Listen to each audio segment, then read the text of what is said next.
If you would like to make your very own liquid glitter pouch that is so much fun to play with, and I mean hours of entertainment, just stay right there.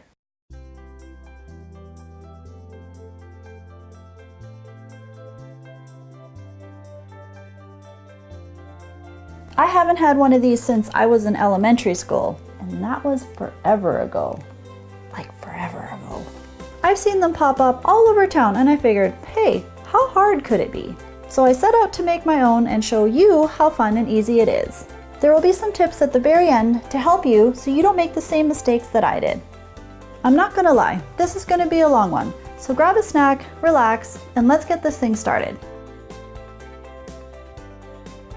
The full list of materials will be in the description box below. Take one of your vinyl sheets and place the parchment paper on top, making an even border all the way around. Then grab that second sheet and sandwich the two together. My vinyl was 8 inches by 10.5 inches. My parchment was 7 inches by 9.5 inches. It's like a see-through grilled cheese sandwich, just without any flavor. Don't forget to stick a tiny scrap of parchment along one of the short sides. This is so we have an opening to put in all of our glitter and stuff. Switching to the ironing board, line the bottom with some parchment. Wouldn't want any of that wonderful sandwich sticking to the ironing board. Then place one side of said sandwich down and put another piece of parchment on top. You only want to iron the small outer line where the two pieces of vinyl touch. I'm using a metal ruler to help keep my line really straight. This is very important. Please do not use a plastic ruler. I set my iron to the middle of my cotton setting. Please ask your parents for permission or to help you with this project. This gets really hot, so don't burn yourself. Now just go over that side a couple of times. And by the way, it's okay to go over that strip of parchment. Don't worry, it won't stick.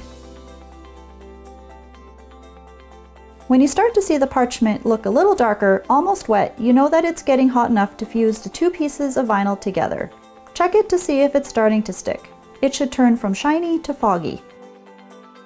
I had to go over mine again. This time I put the ruler on top of the vinyl, then the parchment on top of that. It was much easier to place the ruler this way.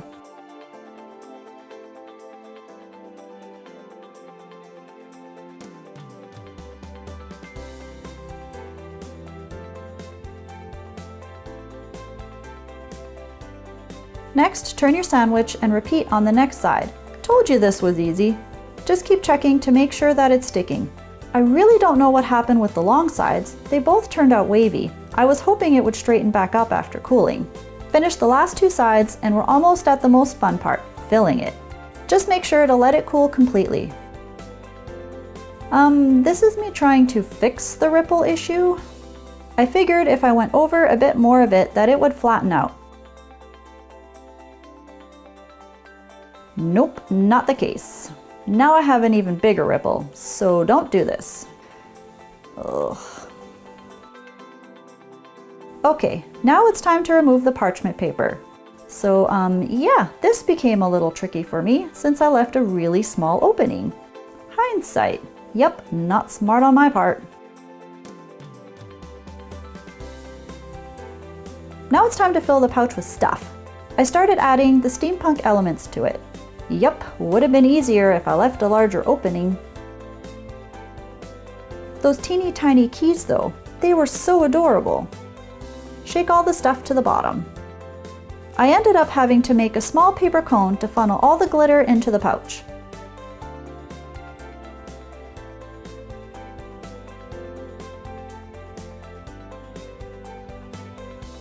Trying to wiggle all the glitter into the pouch and that could have ended badly. Glad all the glitter made it inside. At this point I'm thinking, is any of this project not going to be a disaster? I just kept adding more and more glitter.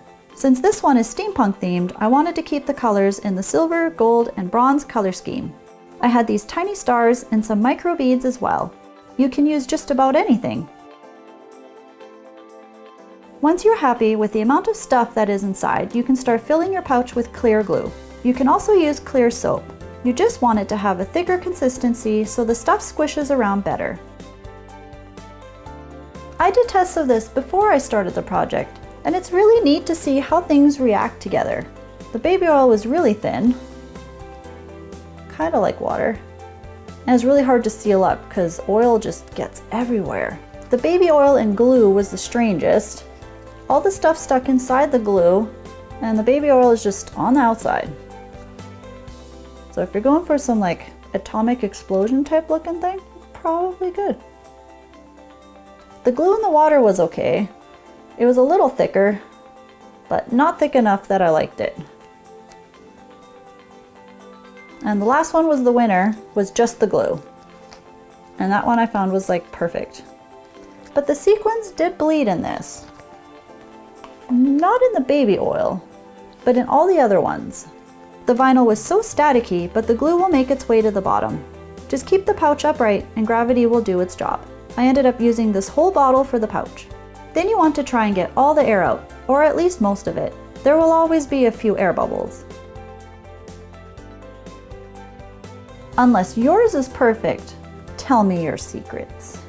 If you made a bit of a mess like I did, make sure to wipe the opening with a piece of paper towel. This will make sure that it sticks together while sealing. Take this to the ironing board and just go over the top strip, sealing up that opening. I found the ironing board was a little soft for this part, so I added a small cutting mat underneath for a little extra added support. Make sure you use one you don't mind getting warped under the heat. Mine got pretty warped. It's a small price to pay for awesomeness. Now it should look just like the rest of the strip, all sealed up. Once that's cool, don't forget to let it cool first, then you can squish the stuff around. It takes a little bit to get it all squished out evenly. I found pushing all the liquid to one side helped pick up the small things and move them around more easily. Just have fun with it. I tried to split the elements into 2 equal parts so each side of the pouch has about the same amount of stuff. Then just fold it in half, matching up the edges on each side.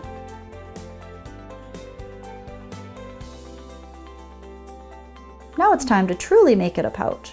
Starting with one side, push the glue and stuff to the opposite side and iron the now 4 layers together.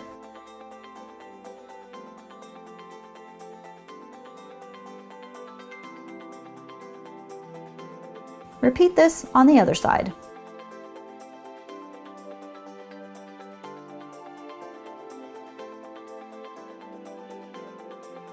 Let this cool completely too before squishing. Almost done. Couldn't help but squish it a little. Now to add the zipper. Cut off the extra parts on the side and we are going to hot glue it to the pouch.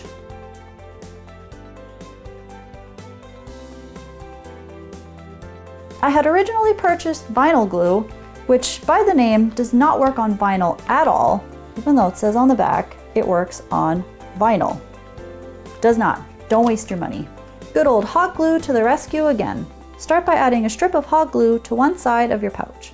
Now add your zipper, making sure the outside opening part of the zipper is facing up. Turn the pouch over to press down to distribute the glue a little. Open up the zipper and repeat this on the other side.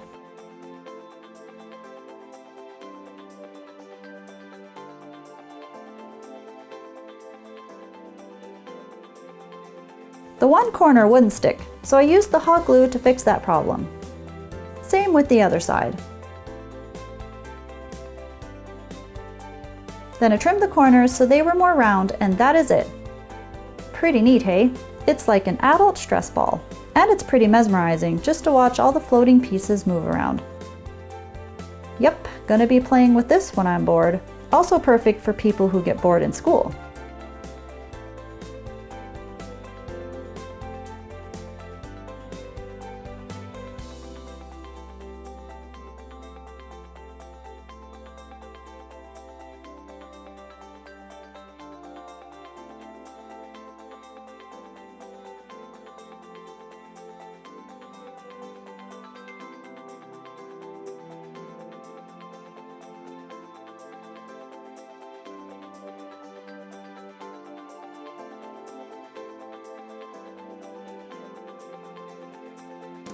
For the glow-in-the-dark pouch, I repeated all the same steps as before. You know, with that super awesome tasteless sandwich.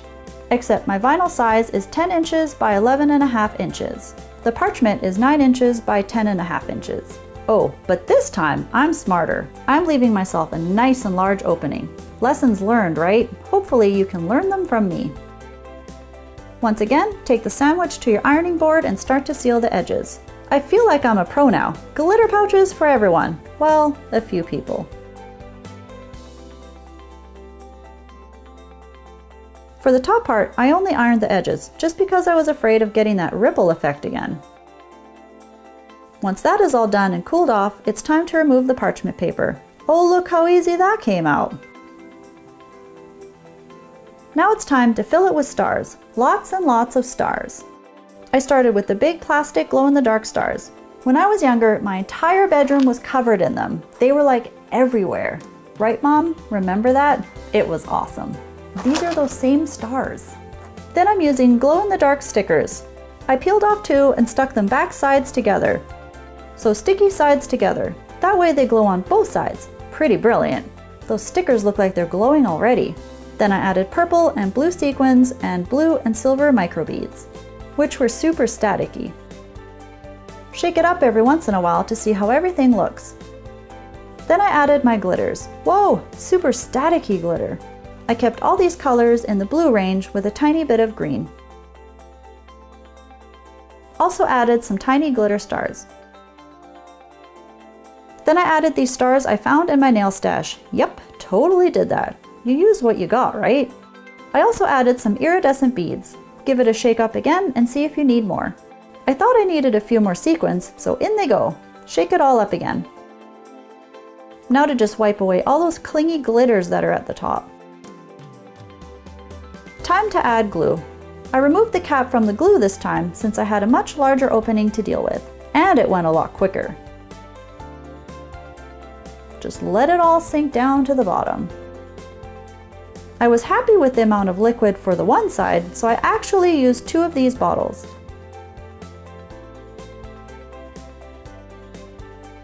Then came the fun part of getting rid of all the air bubbles. Just start at the bottom and gently push towards the opening. Don't forget to wipe away any stray glue from the opening. Then to the ironing board to seal it all up.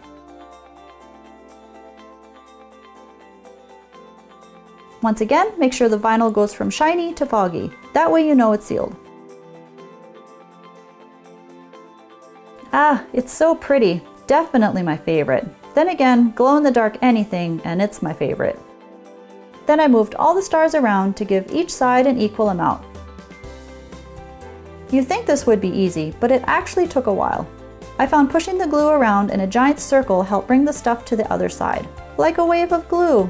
When you're happy with the split, smooth out the middle so no sequins get stuck in the center. Then fold the pouch in half. Once again, match up the sides. This time I'll be using a bit of a longer zipper, since this pouch is a bit larger. Just like last time, I trimmed the edges of the zipper, but this time I decided to glue the zipper to the pouch first. First I glued the edges of the zipper to stop it from fraying. Then unzip the zipper all the way to make sticking it down easier. Match up the side that has the zipper opening facing upwards, then glue the zipper down. This way I could see how far away I was from the zipper too. Not that that stopped me from getting glue on the zipper teeth. Don't do that. If you get glue on the teeth of the zipper, it won't open as smoothly. I tried to pick most of it off, but you can see the zipper wants to stop working at that spot. Now flip it over and glue down the opposite side, making sure the zipper teeth are facing upwards.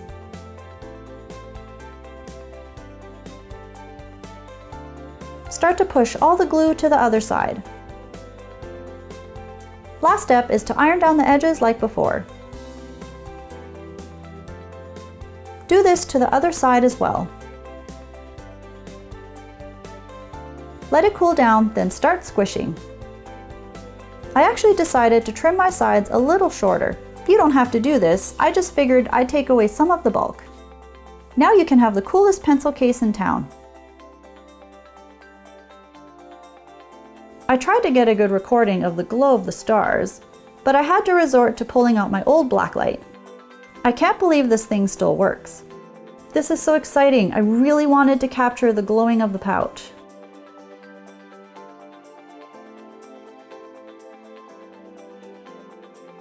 You can't really fit a whole lot in here, That's why I made the second one a bit bigger. So don't be trying to fit your 24 pack of pencil crayons in here. It probably won't fit. Right before I recorded this, I put in my markers and I popped open the seams, so I had to go over it with hot glue gun. Next time I make these, I'll probably be using hot glue for the sides instead of the iron. So this one didn't turn out really clear. The golden microbeads bled into it and made the glue a little bit yellow. So if you want your glue to be really clear, you might want to test your sequins out in a small cup with some glue before you do your actual project. Because while this one showed right away that it was turning yellow, I didn't know this one turned pink until I woke up the next morning. I got lucky with the blue and the purple. They didn't bleed. And I guess the number one tip is just to have the patience for the edges to be completely cool before you start playing around with things.